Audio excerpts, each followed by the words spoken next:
Torej, čas je bil, da bomo začeli, še nekaj minut, čez 17. Ne vem, lahko sicer počakamo še nekaj minut, začnemo. In v tem primeru bi vam rada izrekla dobrodošlico, vsem, ki ste se odzvali na vabilo in prišli. Mislim, da je to zgodovinski trenutek, ko je v tem prireditvenem prostoru Atrij ZRC največ članov oziroma največ rodno povezanih ljudi na Bogu.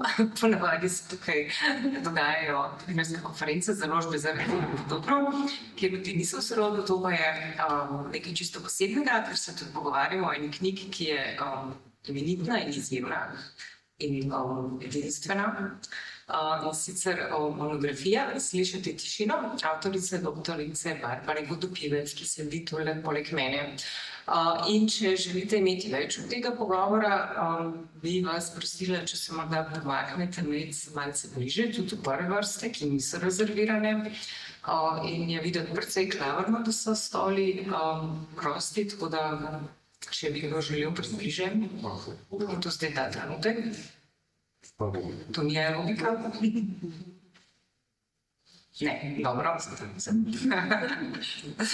V redu. Bravo. Torej, predstavljamo tole knjigo, zajetna in lepo oblikovana. Izšla je letos poleti in moram reči, da sem jo prebrala na duše v PDF. Z mano so tukaj poleg, kot rečeno, doktorica Barbara Vodopivec, avtorica, sicer pa raziskovalka na Umetnostno-zgodovinskem inštitutu Franceta Steleta ZRC SAZU, dr. Peter Vodopivec, zgodovinar, upokojeni sodelavec Inštituta za novejšo zgodovino, in ker beseda teče o družinski zgodovini, bi rada posebej poudarila, da nista v sorodu, čeprav imate isti priimek. Potem zraven je Sanja Pregelj, pisateljica, ki bo to zgodbo teh družin literarizirala. Se pravi, da je to samo prva od knjig, o katerih bo tekla beseda v bližnji prihodnosti. Potem pa je še gospod Jan Mihevc, ki ga bom za zdaj predstavila samo s kopjem, sorodnik, in nočem, da bi to še razumelo omalovaževalno, ampak boste še prišli do besede, tako kot gospa Borka Bogdanović-Conte, ki se nam bo pridružila oziroma nas pravzaprav že spremlja po Zoom povezavi iz Miamija, Združenih držav Amerike, kjer je ta čas ura, mislim, da 9 zjutraj, če se ne motim. Bi mogoče lahko samo to, da gospa pozdravi. Ne vem, me veseli, da sem tukaj z vami, bom nekaj rekla, ko me Agata vpraša, ampak tudi Mati je, ne vem, če tehniki vedo, ampak on je tudi na Zoomu, ampak sebe ne vidi, upam, da se predvedem. Aha, no se tu sem hotela napovedati tudi njega, gospod Marko Conte, sin od gospe Borke Bogdanović-Conte, ki pa je v New Yorku, ampak ne vem čistočno, nismo prej, ko smo preskušali te povezave. Aha.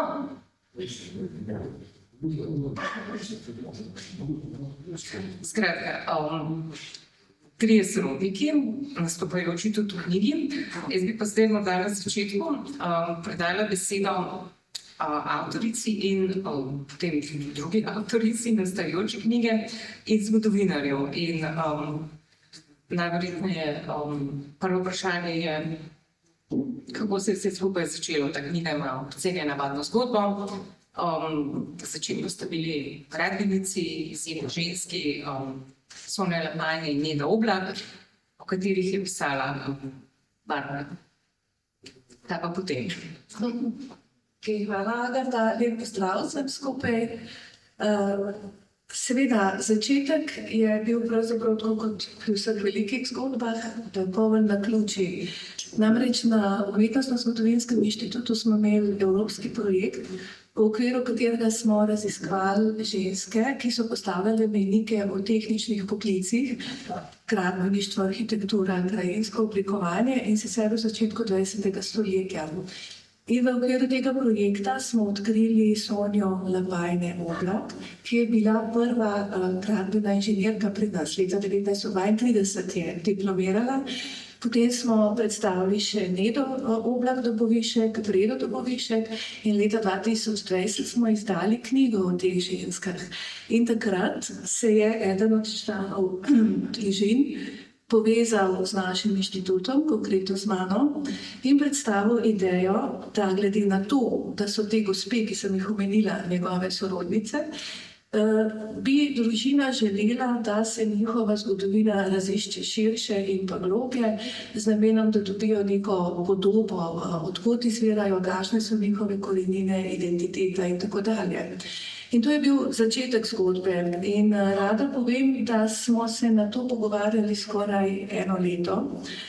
To pa zato, ker je bilo sodelovanje na način, da družina sofinancira raziskavo javni raziskovalni organizaciji, za vse nas nekaj novega. Ne bo treba postaviti neke trdne temelje, na podlagi katerih bi nadaljevali in sodelovali.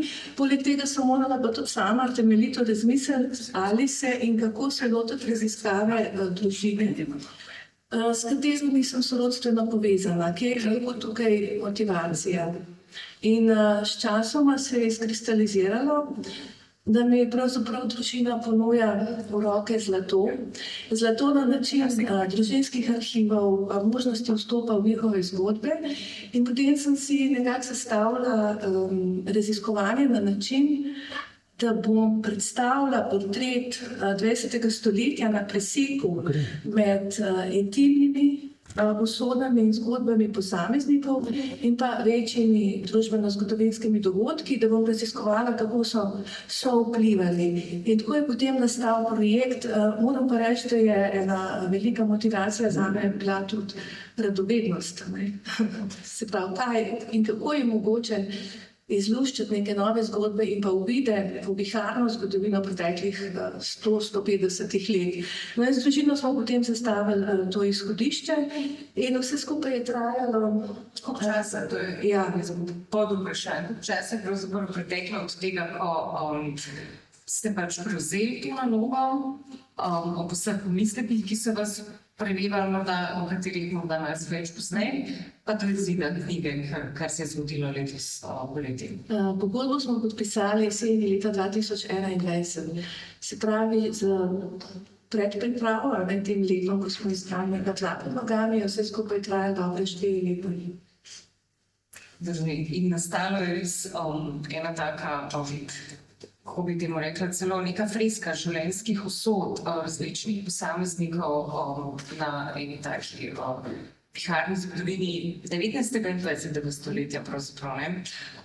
In s tem pravzaprav predajam že besedo gospodu doktorju Vodopivcu, ki ste mi omenili v neformalnem pogovoru, da v družinski zgodovini v resnici ne veste, kaj pride, se še svoje zgodovine, lastne družine, ki ste lotili oziroma ni bilo to uspešno početje, kot bi si želela, ampak ta knjiga vendarle ni navadno brskanje po arhivih, česar se zanesenjaki pogosto lotevajo.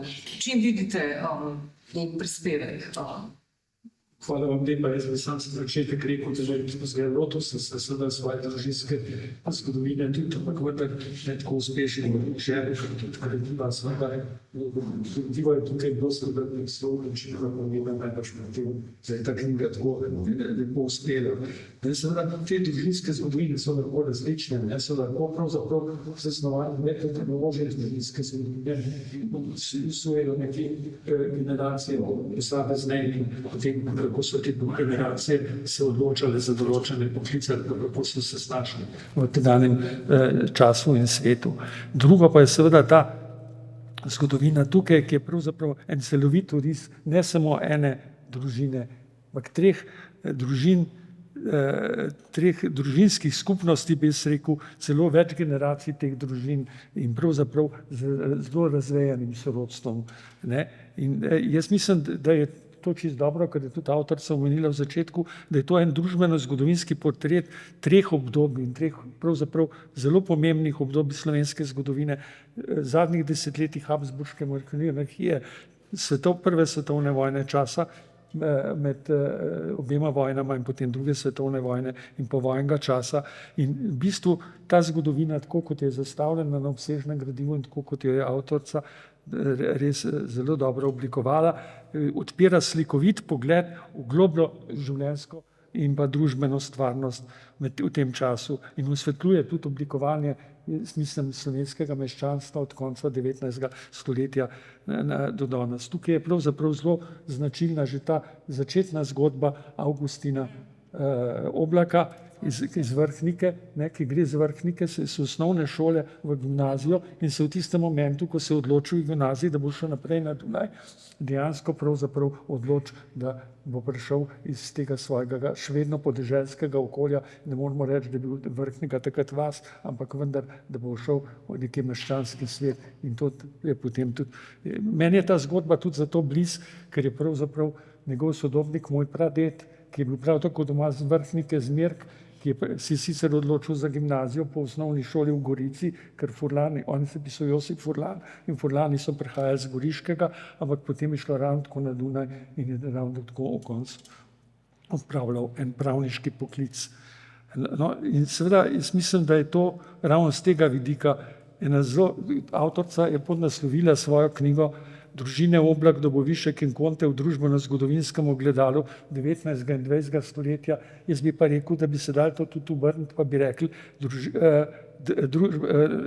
družbene zgodovinsko ogledalo 19. stoletja, pravzaprav v ogledalu družin in pa življenja in pa teh različnih generacij in življenjskih zgodb in tudi poklicnih izbir teh pripadnikov družine Oblak, Dobovišek in Konte. In še eno reč ste omenili, o kateri je že avtorica govorila v nedavnem TV intervjuju, da je pravzaprav si števa največji uspeh, če ji sogovorniki zaupajo, da so v teh zgodbah prepoznali tudi zgodbe lastnih družinskih članov in da je to res. To je prav ta univerzalnost teh zgodb, verjetno je tista, ki ima največjo vrednost tudi za zgodovino kot. Tu je seveda ta knjiga res temelji na enem ogromnem, pravzaprav tudi na enem podrobnem delu in enem ogromnem gradivu, tudi spominskem in mislim, da je izjemno uspešna v tem pogledu. In najverjetneje je asociacija, ki se nam je veliko, nam, ki smo to brali, utrnila ne samo te podobnosti z lastnimi družinami, ampak tudi koliko zgodb pravzaprav, koliko teh okljukov se ve, koliko enih takih prav literarnih zgodb se v tej publikaciji skriva in to pa je pravzaprav že izhodišče za Sanjo Pregl, ki je bila, kako ne rečem s to lepo metaforo, ta družinska srebrnina ali pa kar zlatnina zaupana v roke. V kateri točki oziroma koliko tega je zdaj, kar ste imeli čas, da ste si iz tega izbrali tisto nevralgično točko, s katero vse je zraslo in kako napreduje vaša knjiga? Jaz sem se projektu, najprej dober večer vsem, dober dan. Projektu sem se pridružila približno 3 leta potem, ko se je Barbara lotila raziskovanja, kar mi je bilo zelo na kožo pisano, ker je bilo že veliko raziskovanj in bi bilo treba zraven raziskovati. In tudi Barbarino pisanje, kar se izrazi v knjigi, je zelo tekoče, zelo že literarizirano. Imam pa to svobodo pri temu, da bom in to možnost, da bom lahko to zgodbo prikazala skozi dialoge, skozi odnose med ljudmi, kjer lahko imam malo oziroma mnogo bolj proste roke kot Barbara, ki mora temeljiti na dejstvih. Jaz si lahko kaj tudi zmislim in dodam, predvsem v smislu malih dogodkov ali pa nekih indicev, ki so peljali zgodbo in življenje teh junakov, kakor so jo peljali. Ampak ste imeli toliko svobode, da ste si lahko zbrali samo en tok tega veličastnega družinskega veletoka, ali boste dejansko prikazali zgodbo vseh 3 družin? To najverjetneje nemogoče, vsaj ne v eni knjigi. Prikazala bom zgodbo 5 generacij, se pravi od Avgustina Oblaka do njegovega prapravnuka. Po neki liniji seveda ne bojo junaki vsi člani vseh 3 družin, ampak samo pač ta linija, ki bo tudi nekako razsvetlila in okolje in ozadje in zgodovinski čas in predvsem pa njihove življenje. Dobro, torej Avgustin Oblak je že velikokrat omenjeni, tokrat z Vrhnike in od tam v bližini ste doma tudi vi, gospod Mihevc, in zdaj končno vam predajam besedo kot pravzaprav tudi enemu od nastopajočih v knjigi in bom kar zastavila vam ta standardni niz vprašanj, ki sem jih pripravila za sorodnike, s katerim vas vabim, da se predstavite, čeprav verjamem, da vas občinstvo že marsikdo pozna. Torej, kdo ste, kaj delate, kako ste sorodstveno povezani in s katero od družin za začetek? Hvala lepa za besedo. Jaz bi se najprej zahvalil Martinu Conte, ki je pravzaprav sprožil in je pobudnik te knjige, ki je nastala in vsega tega, kar se bo tukaj še v tej zgodbi še odvilo. Potem se zahvaljujem tudi dr. Barbari Vodopivec in vsem, ki so sodelovali pri nastanku v tem projektu in pri nastanku te knjige. Kot ste omenila, jaz sem sorodnik, torej živim v Logatcu. Moja stara mama je bila sestra strica Guština. To je ta nosilna oseba prvega dela knjige. On je zaključil svoje študije na Dunaju in je potem poslan v Bosno za sodnika, kjer se mu je rodilo 6 otrok.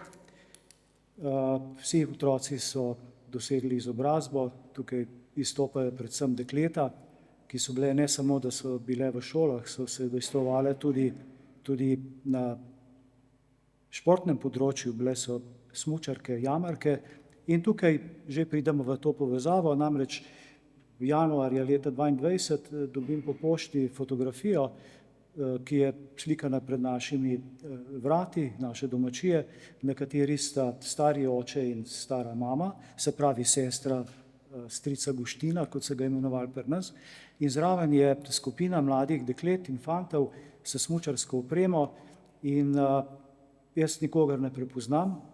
Šele potem, po pogovoru z Martinom, ko se te stvari razbistrijo, ugotovim, da so to vsi moji mali bratranci in nečakinje, male sestrične. To so Anči, mislim, da je tam Neda in Vital. Tako da tukaj se potem odpre ta zgodba, ki nosi zdaj pomenljiv naslov, a ne slišati tišino. Zdaj pravijo, da v življenju, da stvari vidimo ne takšne, kakršni smo, oziroma takšne, kakršne so, ampak takšne, kakršne smo mi. In tudi ta slišati tišino je zelo pomenljiv, ker potem knjiga pa v tem jedrnem delu pa neobremenjeno pa razgali pravzaprav tiste zgodbe, ki so držale v krču in pravzaprav še držijo na nek način družino, in to pa je dogajanje med leti 1941 in 1945, po tej vojni oziroma revoluciji, potem v družino leže tišina. In to je ravno, če zdaj naposled se dotaknemo tudi naslova, razlog, zaradi katerega je avtorica izbrala naslov, kakšen je slišati tišino, gre za te zamolke, za to tišino, v bistvu neko travmo transgeneracijsko, o kateri bomo pozneje spregovorili predvsem z gospod Pregelj.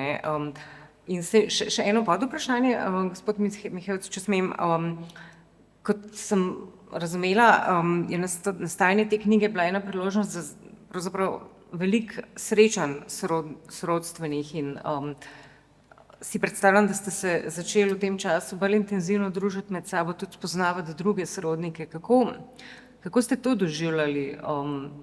Kako pomembna, bi rekla, kako pomemben gradnik vaše identitete je pripadnost družini?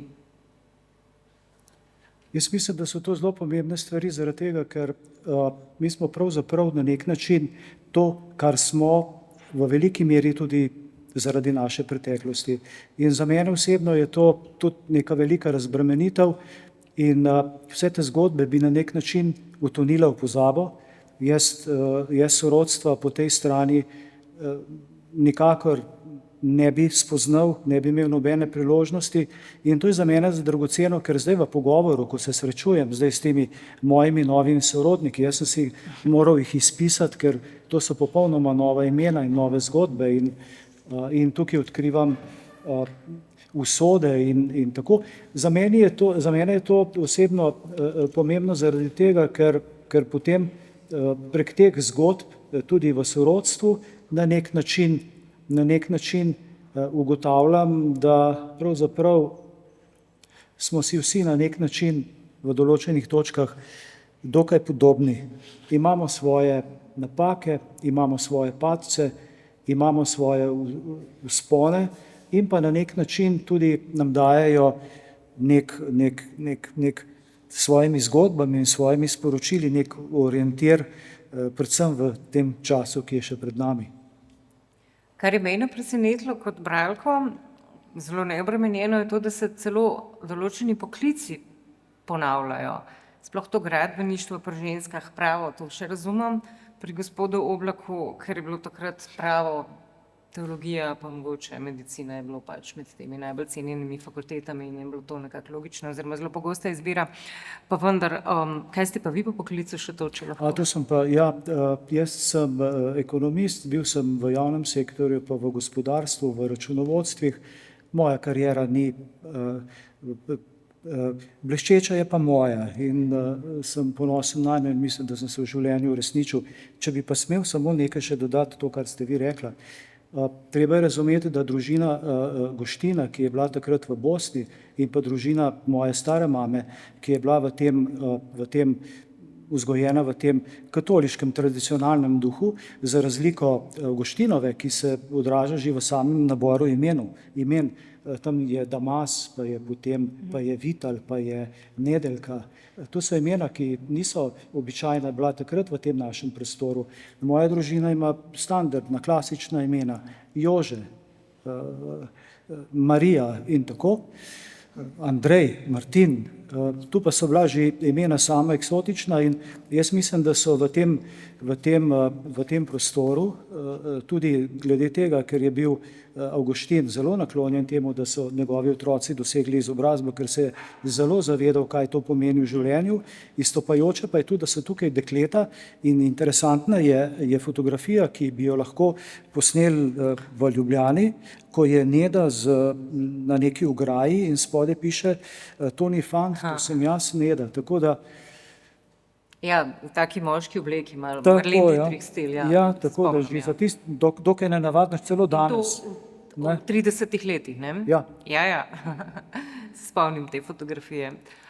Zdaj pa bi pozvala, da se priklopi še gospa Borka Bogdanović Oblak, če nam še sledi, ki je tudi sama ekonomistka in bančnica.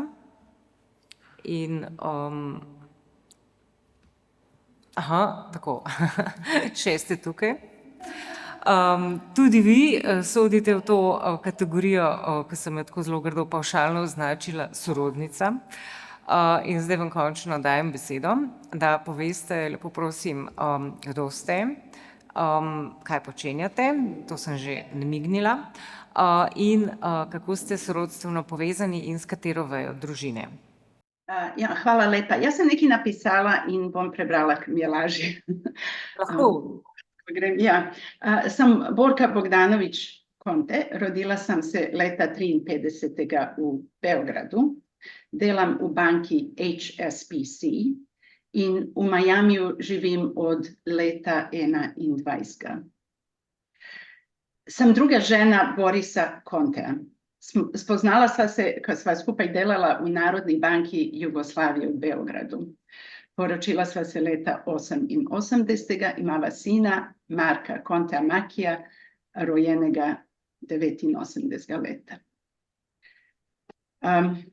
Potem grem na to, da rečem, biti del družine Conte mi je odprlo vrata v novo edinstveno izkušnjo.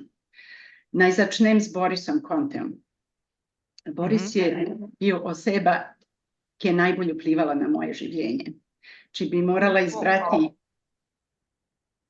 Sam to sem Eno. hotela pojasniti, da je Ja. Boris je sin od Vilibalda Conteja. Ja. Ampak kar nadaljujte. Res se je težko. Tukaj imen, tudi priimkov je kar nekaj, ampak priimki se ponavljajo, kar so stvar samo še bolj zaplete, ampak kar nadaljujte. Ja, so Ja. Ivan in Vili, potem Ivan ima Janeza in Manjo, a Vili pa ima Jano, Matjaža in Boris. Tako nekako gre. Če bi morala nekaj izbrati, kaj je ena stvar, ki ga je opredeljevala, bi to bil intelekt. Bila je ta ljubezen do resnice in odprtost, da jo odkrito pove. Imel je tisto inherentno jasnost in lahkoto, s katerim je ločeval dobro in napačno in kaj je pravica. Leta 91, ko sem bila v Londonu na zdravljenju raka, je celotna čakalnica v bolnišnici utihnula, ko je opisoval takratne razmere v Jugoslaviji. Podobno med enim kosilom v EBRD, v Evropski banki za obnovo in razvoj, je delnice utihnila, ko je opisal dogodke okrog vojni za jugoslovansko sukcesijo. Ko je bil direktor pri Jugmesu, banki, ki je podpirala jugoslovanski izvoz, mi je povedal, da je eni afriški delegaciji rekel, naj prenehajo z vojno in da ne morejo dobiti financiranje za nakup orožja, ne glede na to, da so zaradi tega prišli. Potem družina Conte mi je bila še naprej zelo pomembna tudi pri selitvi v Ameriko.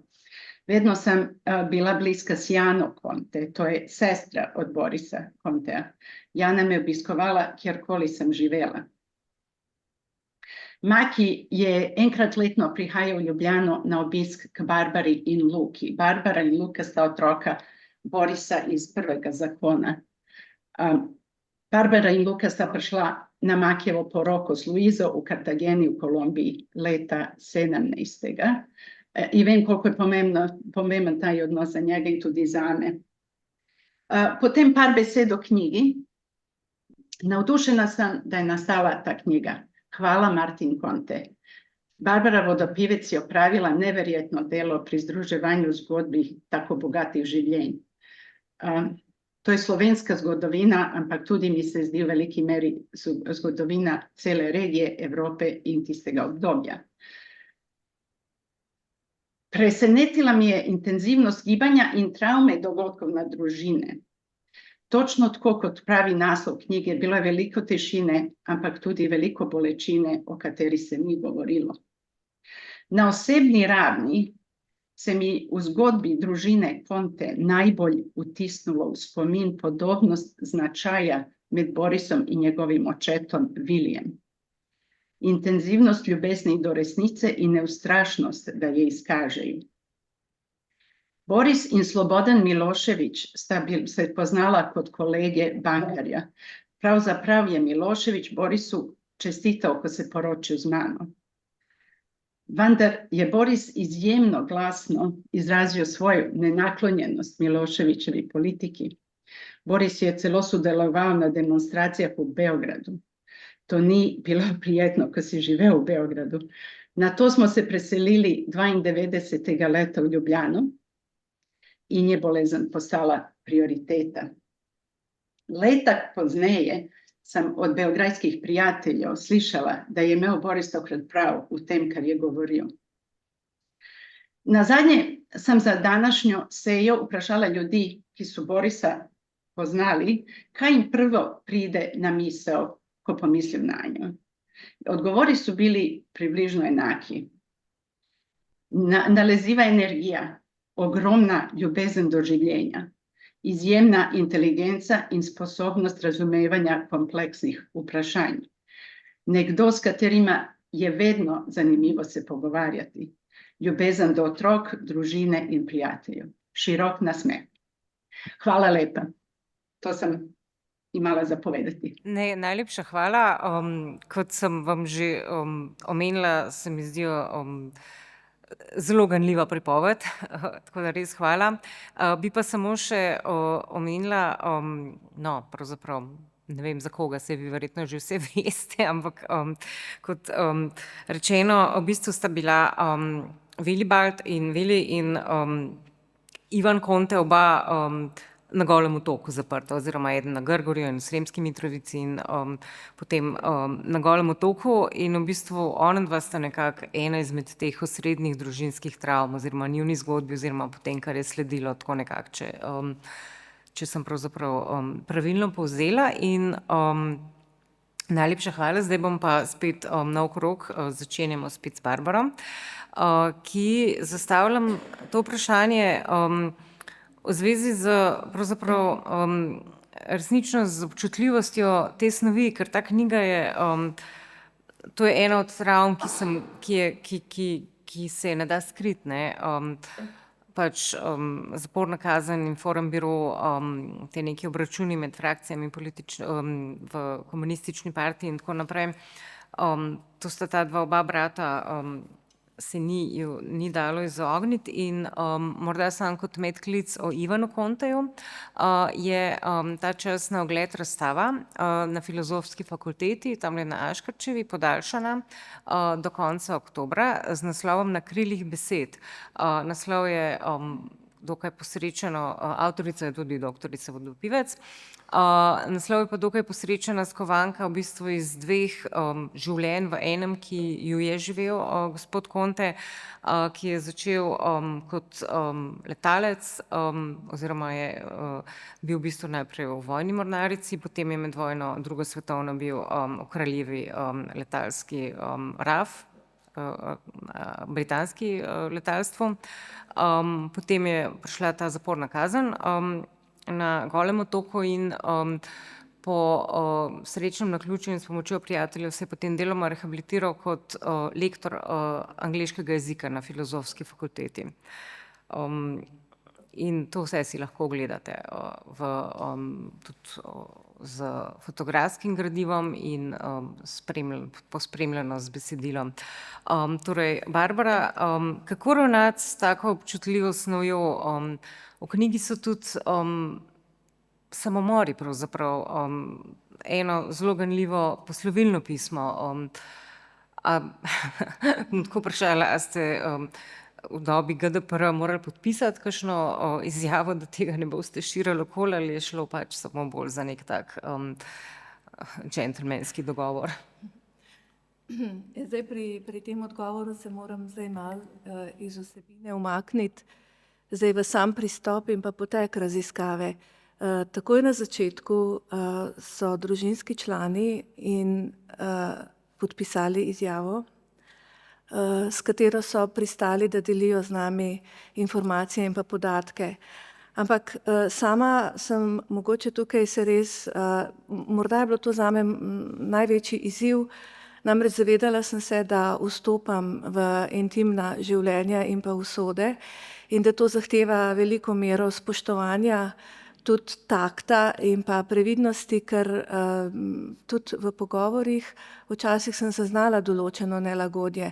In tukaj je bilo treba pridobiti zaupanje družine in ji tudi pokazati, da bom s temi njihovimi podatki, arhivi, izpovedmi ravnala odgovorno in pač v skladu z nekimi standardi.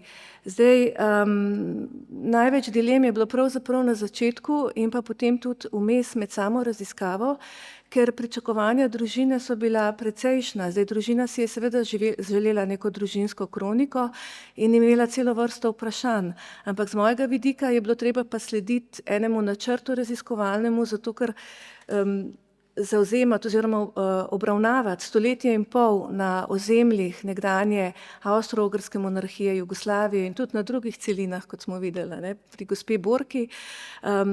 Vse to je odpiralo ogromno nekih vprašanj in raziskava je bila stalno v nevarnosti, da se razpihne na eno ali drugo stran in zaradi tega tudi ne pride do konca. Tako da to je bil zame velik izziv in zaradi tega je bilo treba tudi določena vprašanja preprosto pustiti za nadaljne raziskovanje. In zdaj, ko ste omenila brata Ivana in pa Vilija Konteja, dejansko je bilo treba večino teh življenj rekonstruirati na novo. S čimer smo mi razpolagali na začetku, je bilo nekaj vrstic največ o posameznih življenjih. In to je dejansko zahtevalo potem neko raziskovanje, ki je prepletalo pričevanja, delo v arhivih, v različnih institucijah. Predvsem je bil izziv razbiranje meje med družinskimi miti in pa resničnostjo, ker v spominu družine se morda kakšne zadeve zapišejo drugače, kot so se potem dogajale v resničnosti. No in ravno ta brata, če se vrnem, posegata tudi v eno izredno občutljivo obdobje polpretekle zgodovine in tukaj je bilo razbiranje njunih življenj še posebej zahtevno, zlasti Vilija Conteja, ki je, kot ste omenila, bil eden prvih aretiranih informbirojevcev že poleti leta 1948 in recimo v gradivu nisem našla v nobenem arhivu nikakršne dokumentacije o sojenju, aretaciji ali o prestajanju njegove zaporne kazni, vendar pa sem našla stavek v enem od pričevanj, da obstaja v vojnem arhivu Jugoslovanske ljudske armade to gradivo. In seveda smo se takoj odpravili v Beograd. Moram povedati, da sem imela sama pri arhivskem delu pomoč 3 študentov zgodovine iz Ljubljane, Maribora in pa Beograda. In smo potrkali na vrata vojnega arhiva v Beogradu in to je bilo pravzaprav prvič, da so vrata ostala zaprta in to je bil edini zid, ki nam ga ni uspelo preplezati. Sicer smo... Zaradi tajno, verjetno, ker še ni preteklo določeno število let, ali koliko je treba. Tako, ker je to gradivo še vedno v bunkerju, kakor se reče. No, ampak sicer smo pa dejansko, poleg klasičnih arhivskih ustanov, s pomočjo družine, ki je, kot ste vprašala, dala vedno dovoljenje, da lahko iščemo podatke o njihovih življenjih, smo prodrli v arhive, ki niso vedno mogoče niso znani oziroma niso neke klasične ustanove, kot recimo arhiv sodišča, banke, arhiv slovenskih železnic, arhiv univerze in tako dalje. A smete morda o tem povedati? To se mi zdelo izjemno. Ja, namreč brat od Borisa Marka Conteja, moža gospe Borke, je emigriral v Avstralijo. In dejansko Avstralija ima izjemno digitalizirano arhivsko gradivo in v tistem arhivskem gradivu dejansko sem našla njegovo vozovnico na ladji, ki je pač križarila med Evropo in pa Avstralijo in smo lahko določili točni datum in pa kraj njegovega pristanka v Avstraliji. In tudi da se je vrnil potem, ko se je za en kratek čas vrnil, ampak pustimo pa, se je šel mi zgodili, ja, razumem. Na koliko celin vas je vaša raziskovalna pot vodila? Največ smo delali seveda na področju v Evropi, se pravi Dunaj, Praga, Gradec, potem Beograd, Zagreb, Banja Luka zelo, ampak seveda tudi v Združenih državah Amerike in pa v Avstraliji preko teh digitalnih in novih tehnologij. Tako. Dobro, torej, gospod Vodopivec, omenili ste že, da je to delo izstopa predvsem zato, ker je tako izjemno filigransko raziskano. In zdaj bi vas pa prijela za neko drugo ugotovitev, ki ste jo tudi izrekli v prejšnjem krogu.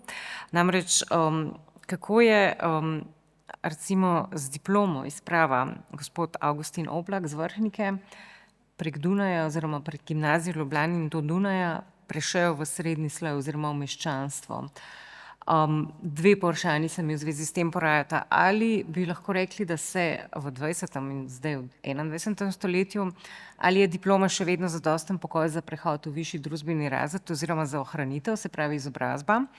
In pa ali je bilo v zgodovini že dovolj raziskana ta zanimiv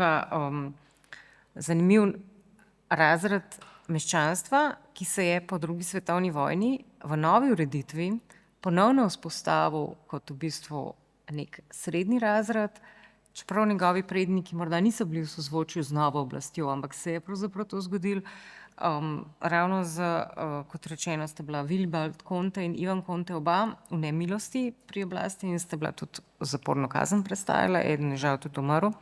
Ob tem sin je bil pa pravzaprav viceguverner Nacionalne banke Jugoslavije, ne? Tako da, zdaj sem vam Ja, splošno mislimo zgodovinarji, da je pravzaprav ena temeljna značilnost oblikovanja slovenskega meščanstva, da se to oblikuje prek izobrazbe v glavnem. To se pravi, tukaj je šola, kakor smo kritizirali, tudi že habsburške šole so vendar omogočale en prehod socialni, relativno lahek tudi pred gimnazije in potem do univerze in velik del izobraženstva, oblikovanje podjetniškega in gospodarskega meščanstva je potekalo veliko počasneje. In jaz mislim, da se to iz te knjige zelo dobro vidi, pravzaprav te najaktivnejši in najbolj prominentni člani teh družin, pravzaprav so vsi vzeli svoj status izobrazbe, so bili tudi poklicno zelo uspešni in so bili potem tudi, kot sama avtorica piše, tudi razmeroma samozavestni in tudi prodorni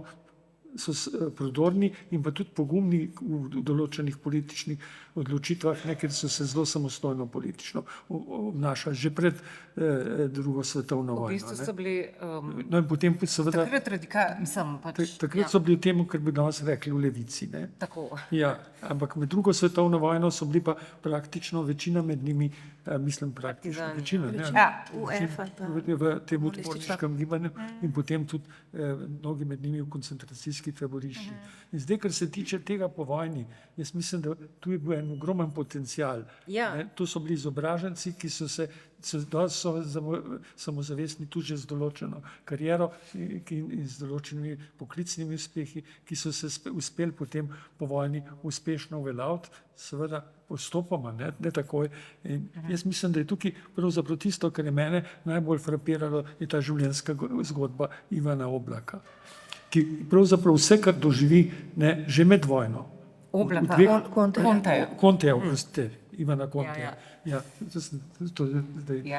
Ivana Conteja. Vse, kar doživi že med vojno v dveh taboriščih, ne, in potem pravzaprav v partizanstvu po vojni, pa še Goli otok, ampak kaj stori pol bivši, na primer poklicni vojak, pilot in tako naprej, kaj stori, odloči se za čist nov poklic, za eno novo življenje in se Piše študij angleščine. In postane anglist in postane, jaz sem šel še gledati, še vedno se dobi na spletu podatke, kako je bil priljubljen tudi med študenti, ne, in kako so ga res imeli tudi študenti radi. In tukaj pravzaprav je še nekaj, ki je v teh družinah prisotno, ena neverjetna energija. Ena neverjetna energija, pozitivna energija, seveda, ne samo uveljaviti svoje stališča, je seveda ena življenjska energija. Močne ženske, ne, posledično. Seveda te močne ženske jih nismo omenili, ker bi morali res, ker izstopajo Sonja Lapajne Oblak, ne, in seveda tudi Neda Dobovišek, ne, neverjetne prve gradbenice pravzaprav z gradbene fakultete, to, kar je nekaj nevendar nenavadnega, ženske, ki grejo takrat v gradbeništvo. Ne. Zelo, ja. Ampak so bile To se značilne. prav res Barbara napisala, da gre za močne družine. Jaz bi res rekel, da z tega vidika gre za res neke posebne družine, ki imajo neverjeten potencial in seveda po vojni ga saj tiste posameznik, ki ga lahko ga tudi ohranijo. Močne ženske, Sanja Pregelj, koliko so vas pritegnile pri oblikovanju zgodbe? Ste tudi okoli tega kaj razvili ali so omenjene samo spotoma?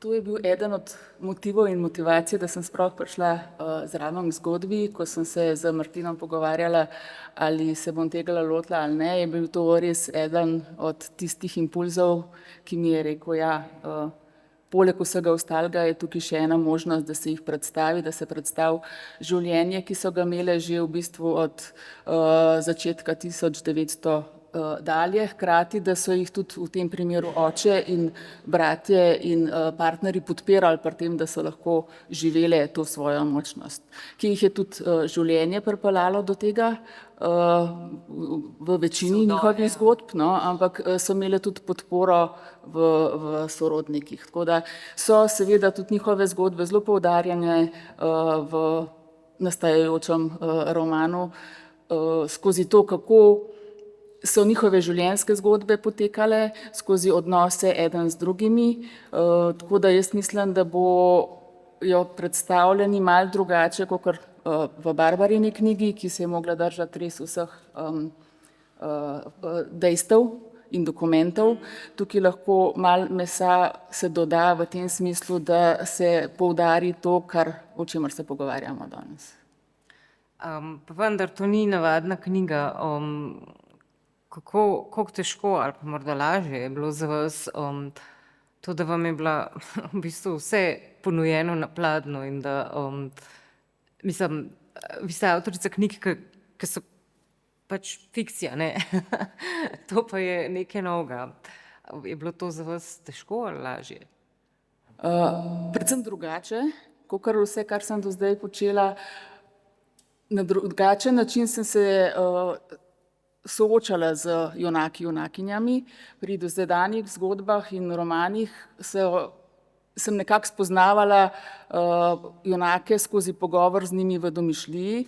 Tukaj sem jih mogla najprej spoznati skozi zgodbe, skozi dokumente, tako da sem porabila približno pol leta, da sem osvojila vsa imena, vse priimke, vse zgodbe, kar jih je veliko, tudi veliko je ponavljanja imen, ne, v imenih in priimkih, tako da je lahko zmeda velika in potem tudi odločiti se, katero zgodbo oziroma katero nit bom peljala, katere ljudi bom predstavljala.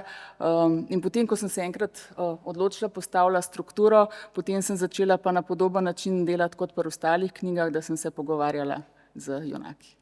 Ker, a bo tudi vklele v monografiji, ne vem, ki je tudi tam mimogrede, če še kdo nima na prodaj po znižani ceni in je to kar ugodno tokrat, ampak tukaj je pravzaprav rodovnik in to dva taka lista sta, a bo v knjigi tudi to, mislim v romanu, pač da lahko spremljamo. Jaz mislim, da bo, ni še dogovorjeno z urednico, ampak ja, jaz mislim, da bo dodano tudi to, ja.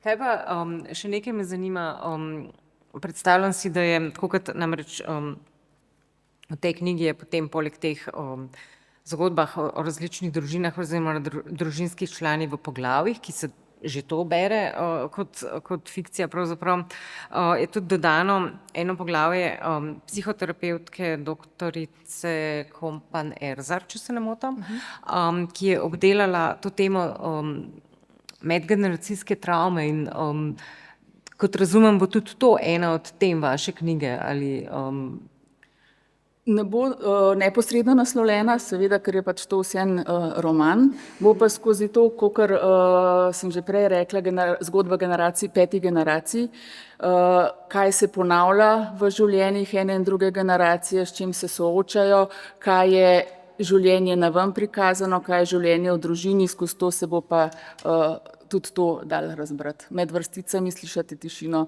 tudi tukaj se ponavlja. To je. Razumem, ja.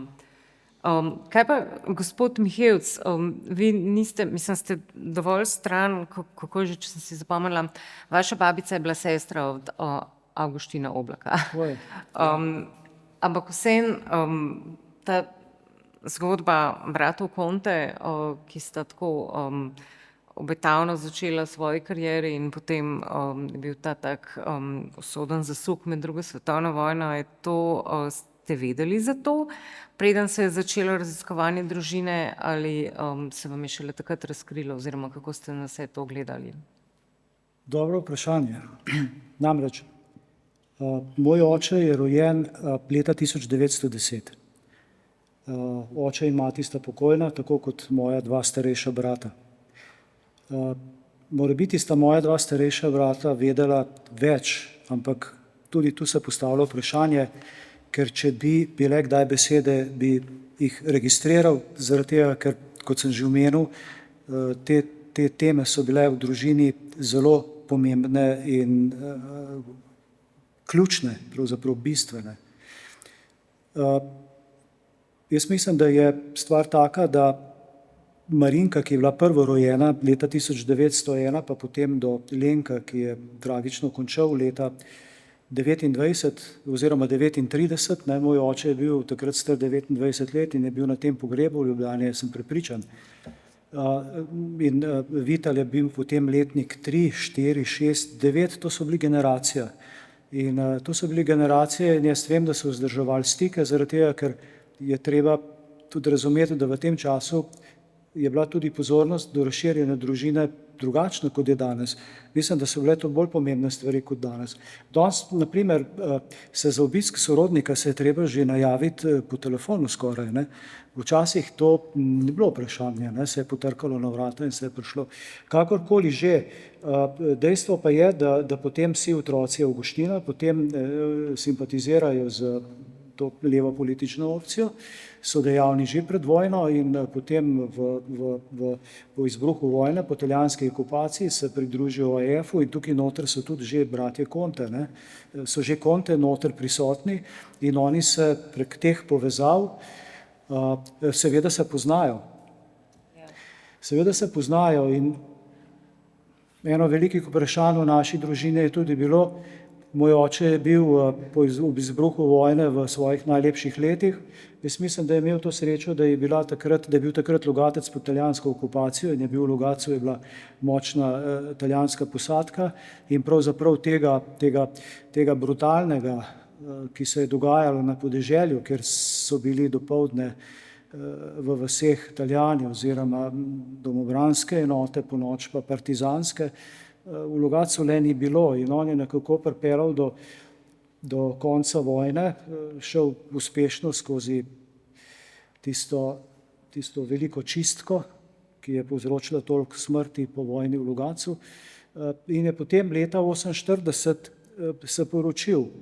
Jaz mislim, kakšni so bili stiki v tem času, jaz mislim, da so bili na koncu koncev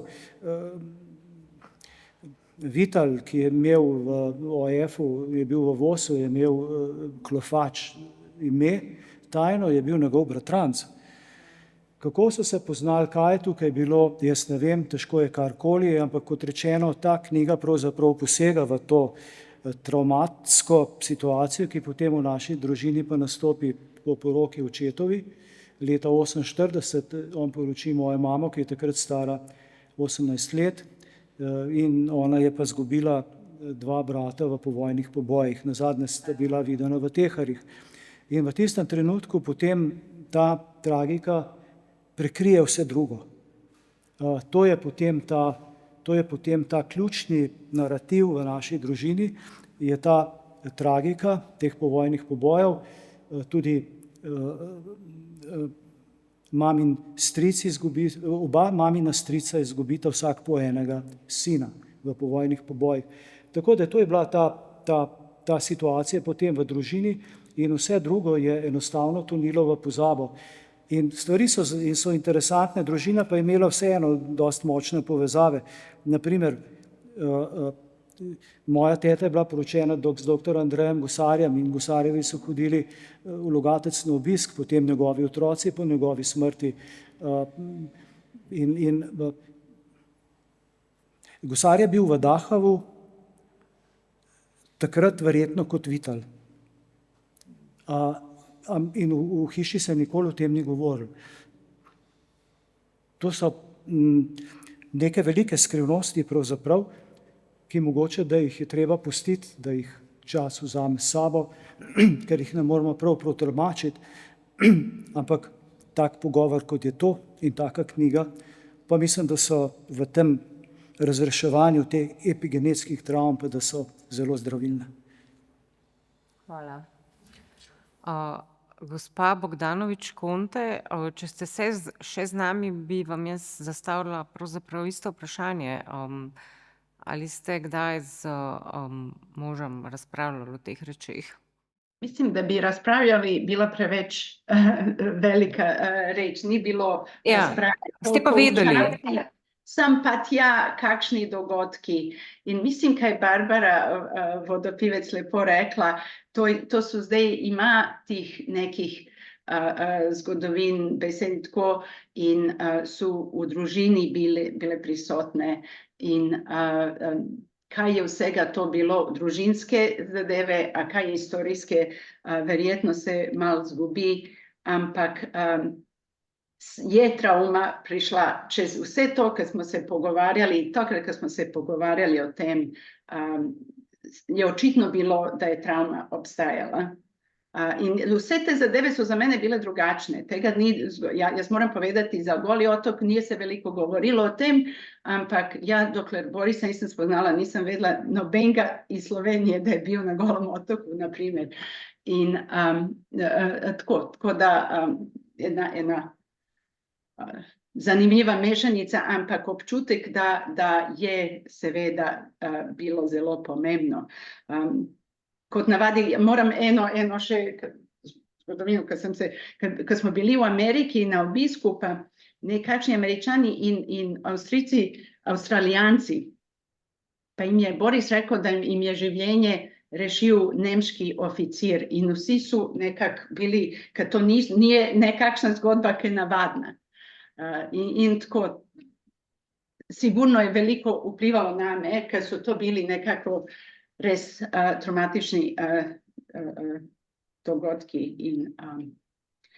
in je čisto zdaj lepo imeti tisto sabo in nosti sabo vse to, kar sem slišala. Hvala. Zdaj pa, da sklenemo nekako bolj, kako bi rekla, optimistično ali karkoli. Mislim, da je eno od vprašanj, s katerimi se avtorica v predgovoru ukvarja, tudi nekako, kakšen je kapital te družine oziroma kaj se je zgodilo z njim po drugi svetovni vojni. A je uspelo prenesti to v novo zgodovinsko obdobje in ga še ukrepiti ali ne? Bi lahko neko sklepno misel zdaj o tem, mogoče obadva z gospodom Vodopivcem kot zgodovinarja to izrekla. Zdaj ne vem, na kakšen kapital mislite.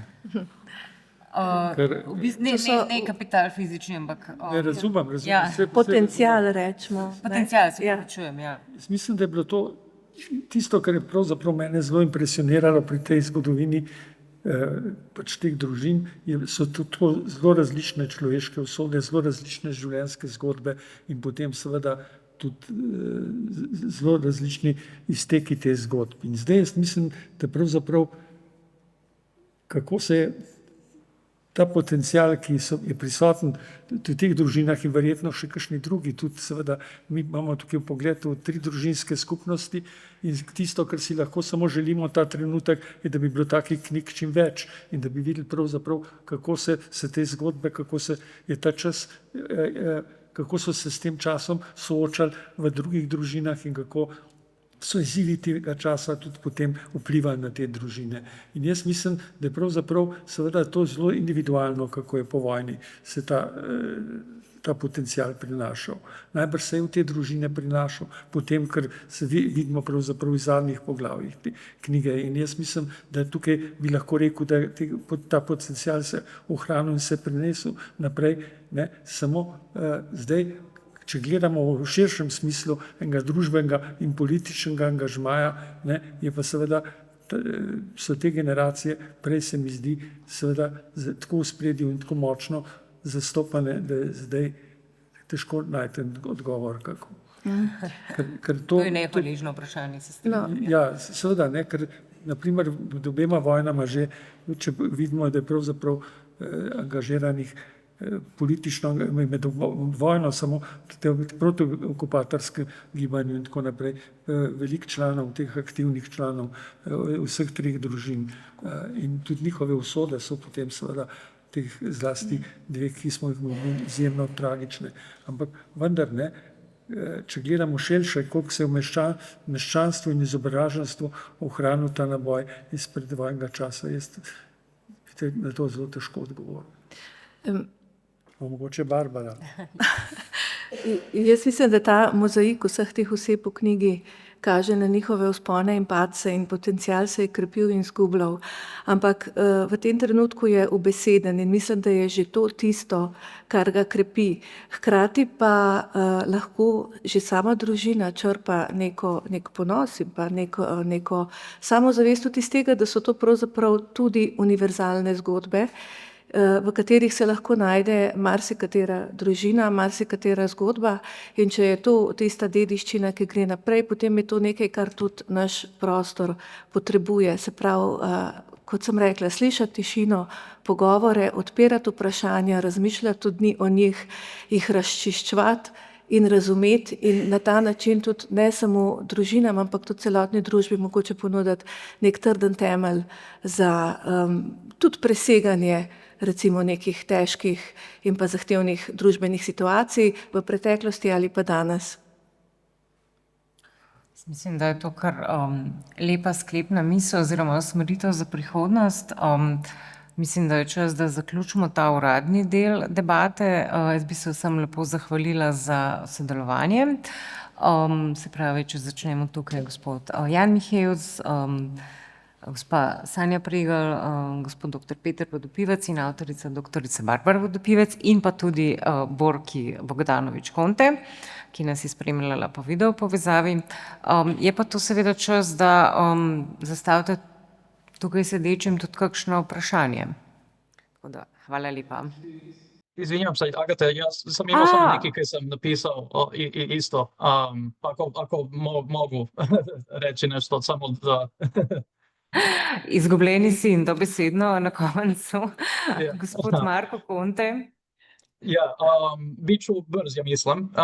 Najprije se opravičujem za svoju slovenščino, ki je žal zelo pokvarjena, što vete.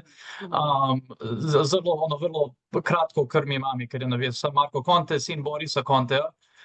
Torej je bil Vili Konte moj dedek.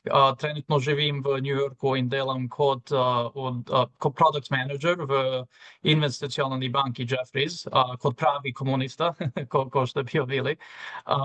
Moja najožja družina je v Miamiju, moja mama in bi brat Nikola, pa tudi družina moje žene, ki je prijaka iz Južne Amerike. In seveda imam sestro Barbaru in Luko, ki živijo u Ljubljani. In komaj čakam da ju kmalo obišem za koju godinu i kar god možemo. Brzo družinska zgodba in vez, ki jo prinaša, se mi zdita ključni za moje razumevanje same sebe.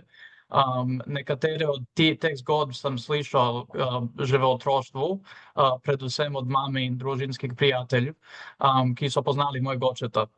In najbolj verjetno je videti kako je to zgodbe prijakalo na dan. Sa strahostjo vidim kako je pomembno da se zapisuju te zgodbe. In nazadnje sam videla Jano, svoje tetko od očetova sestro, ki je zaradi družinske tragedije skrbela za večji del njegovog življenja za njega.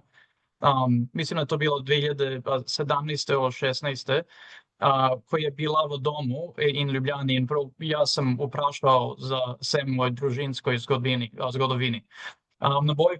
Na moje presenečenje sam nekaj mesece pozneje od nje dobio e-mail v katerim je predstavila svoj pogled na družinsko zgodbo. Ja mislim da je Barbara koristila to, tako da to zares lepo bilo. I kar zadeva knjigo, me je najbolj presentirala širina, ki jo je zajema. To je nevrijetna družinska zgodovina. I zelo zanimivo je bilo tudi videti katere zgodbe so se pravilno prenesle iz rodu v rod in katere so se razpletle drugačije. Iskreno povedano, ja nisam prebral v celoti, vendar poznam povzetek na splošno. Sa mojim slovenščinom i starševskim obaveznostima upam da bom knjigo dokončal verjetno, ne vem, 2030, tako neki. Smešna zgodba od sinoči, kad sam bio v postelji sa mojim sinom, ki je zdaj 4 meseci, ima moje Niko, in knjiga je bila poleg mene. Na moje preseneče je bruhal po knjigi. Torej ne vem, ali pomeni da mu je všeč ali ne. Ne vem još. I za konc samo še enkrat hvala Martinu i to bomo imali za vedno, ovo knjigo in Barbari za trdo delo. Hvala puno svima. Najlepša hvala vam, da ste se nam pridružili in poskrbeli za en tak res čudovit zaključek. Pojavili ste se kot deus ex machina na koncu in mislim, da je to, tudi če bi razmišljala o dramaturškem loku, ne bi mogla bolj zaključiti. Tako da, hvala še enkrat. Lepo se imejte, lep pozdrav v New York. Da.